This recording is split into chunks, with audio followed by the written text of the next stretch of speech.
Bonjour à toutes et à tous, on se retrouve pour une nouvelle capsule vidéo où cette fois-ci nous allons parler de Tatin, Frankenstein de Michael Walsh aux éditions Urban Comics dans la collection Universal Monsters. Alors évidemment, il y a un petit lien avec le fait que je me poste cette vidéo le 31 octobre, jour de Halloween, et donc forcément, ça me semblait tout indiqué pour parler de cet album. Déjà, première chose, un album grand format, hein, puisque, comme vous le voyez, c'est dans cette collection, d'ailleurs, comment elle s'appelle cette collection? Voilà, je vais l'appeler la collection Urban, mais je me demande s'il n'y a pas un autre nom. Donc c'est les grands formats de Urban Comics. Un très très bel album, comme vous allez le voir, sur un thème maintes fois travaillé, qui est Frankenstein. Alors, je pense qu'il y a un petit quelque chose en rapport avec comment dire, la sortie sur Netflix prochaine du Frankenstein de Guillermo del Toro, et ça, du coup, c'est plutôt bien joué de la part d'Urban. Mais là, c'est pas celui de Del Toro, c'est celui de Michael Walsh. Alors, pour ceux qui auraient vécu dans un igloo pendant des années, Frankenstein, c'est quoi? C'est le nom d'un savant fou. Bah oui, parce que Frankenstein, ça n'est pas le nom du monstre. Frankenstein donc est un savant fou qui assemble en fait différents corps, enfin différents morceaux de cadavres pour fabriquer en fait un humain et le ressusciter et se prendre pour Dieu. C'est adapté d'un roman de Marie Shelley qui s'appelait Frankenstein ou le Prométhée moderne. Et donc ça a été maintes fois adapté au cinéma, à la télévision, sur tous les supports possibles et imaginables. Mais s'il y a bien une version qui a marqué Frankenstein, c'est celle de Boris Karloff, la version Universal, et donc c'est directement la version à laquelle Michael Watch fait référence. Michael Watch, ça vous dit peut-être rien. C'est lui qu'on a vu dernièrement sur Silvercoin, je ne sais plus chez quel éditeur français c'était sorti. C'est lui notamment que vous aviez pu lire dans Vision avec, comment dire, de Tom King. Vous savez, ce récit qui revenait sur le quotidien, entre guillemets, de ce personnage de la Vision, qui est quelque part pas très très éloigné non plus de Frankenstein. Il y aurait peut-être des relations à tisser. Bon, montrons un petit peu plus ce Frankenstein. Alors, ce qui plaît, moi, ce qui me plaît tout de suite dans cet album, c'est la qualité hein, des dessins, la qualité du graphisme. C'est juste absolument somptueux. J'essaye de pas vous spoiler. Voilà, je vous ai montré des couves, etc. Mais je ne vais pas trop vous spoiler l'intérieur, histoire quand même que voilà, vous ayez quelques surprises, parce que cet album en recèle des surprises. Voilà donc le style de Michael Walsh, qui, bah, moi, que je trouve particulièrement éclatant et réussi dans cet album. Alors, il fait le scénario et le dessin. C'est le scénario très classique hein, de Frankenstein. Mais ce qui est intéressant, moi je trouve, dans cette... Oh, regardez comme c'est beau, oh là là, ça rend super bien et ça tombe bien. C'est un mélange à la fois de choses très classiques. Si vous aimez les monstres de la Universal, ça va vous plaire. Et en même temps, de trucs un petit peu plus, de petites touches un petit peu modernes. Et ce que j'aime beaucoup, c'est le travail de la couleur qui est absolument enfin les couleurs sont absolument somptueuses et surtout c'est assez original, il n'hésite pas à placer des couleurs qu'on n'attendrait pas dans ce genre de récit. Alors autant le vert, bon bah vous allez me dire oui, c'est assez classique.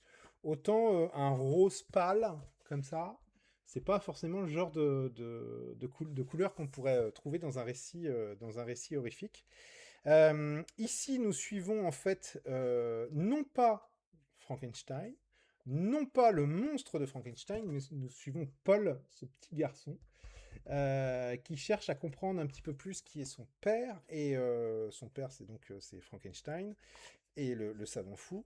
Et l'introduction de ce petit garçon dans l'histoire va permettre en fait à Michael Walsh de travailler le mythe de Frankenstein d'une autre manière, puisque ben, ce petit garçon va à la fois interroger son père, donc le savant fou, mais aussi la créature de Frankenstein. Voilà. Donc, et ça, je trouve que c'est plutôt bien vu dans ce récit. Ça fonctionne super bien. Vous voyez, encore une fois, hein, c'est absolument magnifique. Et l'histoire, bah, l'introduction de ce personnage et le fait de prendre l'histoire dans ce sens-là, ça permet d'apporter quelque chose d'un petit peu neuf, d'un petit peu nouveau, et ça, c'est vraiment chouette. Le travail sur le dessin, je l'ai dit, est vachement bien foutu. En termes d'histoire, ce qui est pas mal aussi, c'est que il réussit à faire quelque chose qui est un peu doux amer. C'est-à-dire que c'est pas un récit d'horreur brute dans lequel il y a des choses extrêmement sanglantes, etc., etc. Oui, il y a un peu quand même, hein, mais pas trop. C'est pas gorissime. Mais il y a un petit côté, ouais, comme je dis, doux amer, d'ailleurs représenté par cette couve hein, que je trouve absolument somptueuse. Vous voyez, ce Frankenstein avec le corps à moitié décomposé et ses fleurs, c'est absolument, absolument magnifique. C'est un récit donc pour les amateurs d'horreur, pour les amateurs de récits fantastiques et qui aiment les grands classiques. Vous voyez, c'est pas le premier hein, de cette collection. Ça fait à chaque fin d'année, Urban publie les tomes de cette collection. On a d'abord eu le Dracula de James Tynion, The Four. On a eu ensuite l'étrange créature du lac noir de Dan Waters, Ramsey et Matthew Roberts. Et là, donc, nous avons Frankenstein, et je pense qu'en 2026, c'est annoncé ici, nous aurons droit à L'Homme Invisible par James Tynion The Four et Danny au dessin. Et puis, comme je disais, il travaille à la fois l'aspect moderne et l'aspect classique. Bon, bah voilà, les amateurs de cinéma reconnaîtront ici un passage du film avec Boris Karloff qui est un passage assez mythique et assez culte. Et c'est bien le Frankenstein de Karloff qui est, ça je vais pas vous le montrer, qui est étudié ici. Donc j'ai trouvé que c'était assez malin, que c'était particulièrement intéressant, que le fait que le monstre de Frankenstein soit composé de différents morceaux de corps, Michael Watch, il arrive à en faire quelque chose de plus intéressant que le simple assemblage de morceaux, de bidoches. Vous comprendrez en lisant l'album, mais ça va au-delà de ça et c'est plutôt bien foutu.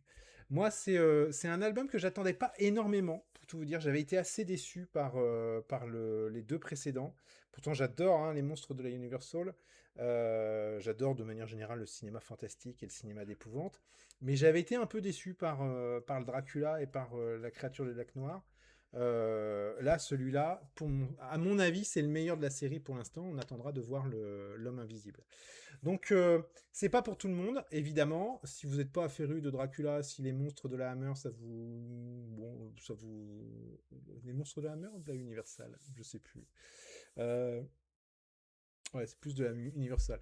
Ne vous branche pas, c'est vrai que vous pouvez passer à côté assez facilement, mais par contre, si c'est votre trip, si c'est votre truc, et ben surtout en ce moment, en période d'Halloween, n'hésitez pas parce que en plus le rapport qualité-prix, je trouve, est assez intéressant. Attendez, je regarde le prix. Ouais, c'est 20,50 €. Vous avez un album grand format avec quand même c'est 120 pages.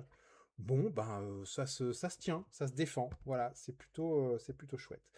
Vivement, en tout cas, conseillé pour les amateurs comme moi. Ah, regardez, je vous montre celle-là, elle est bien aussi, cette planche. Ah, regardez ça, comment c'est chouette. Waouh, voilà. Donc, voilà ce qui vous attend à travers cet album. C'est un vrai plaisir graphique, au-delà d'être un plaisir de scénario. Bref, vous pouvez foncer, c'est du bon. Moi, ça m'a beaucoup plu et voilà. Et je vais en profiter aussi pour vous dire, puisqu'on est sur la période d'Halloween et qu'on est en train de parler de Frankenstein, et que je vous disais que j'étais un féru de films d'épouvante, je pense que je vais faire un tout petit peu évoluer la ligne éditoriale de Top Comics, la chaîne YouTube, de façon à vous parler régulièrement de films d'épouvante, de films d'horreur et de films fantastiques, parce que c'est une de mes autres passions. Et j'y ai réfléchi depuis cet été et j'hésitais entre créer une autre chaîne ou bien faire des épisodes spéciaux sur Top Comics. Et finalement, je me suis dit, bon, alors plutôt que de créer une autre chaîne, repartir à zéro, c'est autant créer des épisodes, on va dire des épisodes spéciaux, enfin moi je les appellerais probablement des hors-séries, où je vous ferai des retours sur les films d'épouvante que j'ai pu voir, ou les films fantastiques que j'ai pu voir, ou qui sont sortis en cinéma, en DVD ou en Blu-ray. Et voilà, donc de temps en temps, vous verrez popper comme ça dans les sorties de vidéos sur la chaîne, vous verrez popper des films d'horreur. Vous savez maintenant d'où ça vient et à quoi ça correspond, mais j'aurai probablement l'occasion d'y revenir lors de la première vidéo. Sur ce, les amis, je vous souhaite une très bonne fin de journée. Je vous souhaite un très bon Halloween si vous y participez et foncez sur ce Frankenstein si vous êtes féru de ce type d'histoire. Ça devrait vous plaire. Voilà, je vous dis à très très bientôt. Salut, ciao, ciao, bye.